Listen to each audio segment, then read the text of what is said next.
I copy people's house keys without their knowledge.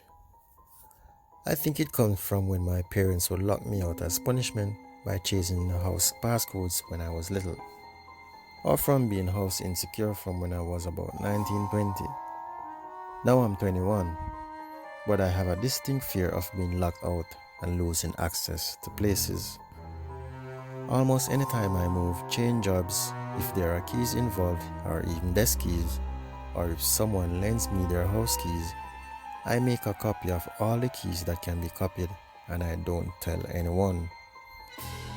I rationally know it's a breach of trust, but I don't use the copies with rare exceptions. Persons ask me to lock up Sans key or as I am the last person leaving and I realize I've left something inside, so basically not trespassing, just to get back in after accidentally locking myself out of somewhere I've allowed to be in. My boyfriend said he'd leave the door unlocked for me to come sleep over after work the other day. I couldn't move into my new place until the 1st of February.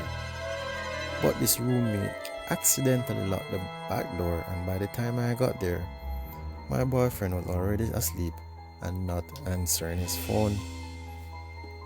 We've been dating for a year, but I was too scared of getting caught having copied his key, which was in a bag in my glove compartment in my car.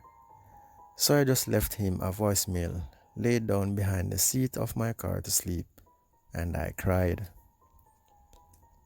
And I cried harder because today he and his roommate, who I've known for several months now, went and got a key copied for me of their own accord, so that I'm never locked out of their place ever again. I already had a copy and technical access, but having someone actually want me to keep having access meant a lot to me. Anyway, I can't explain it to anyone without serving and sounding like a damn burglar.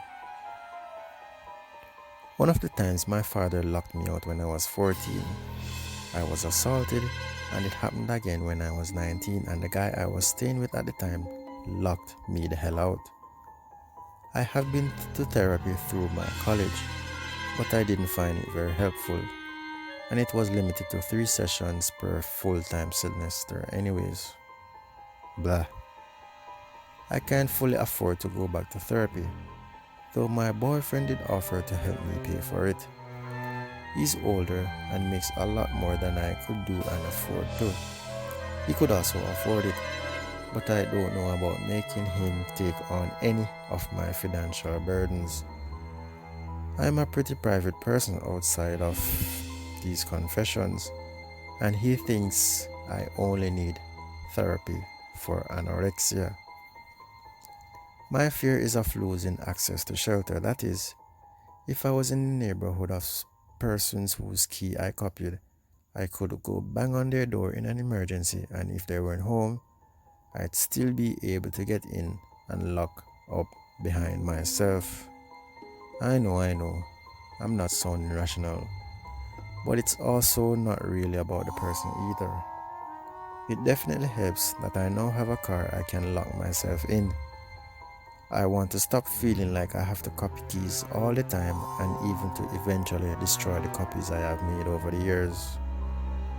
I don't know what I can do, but I just have to do that someday.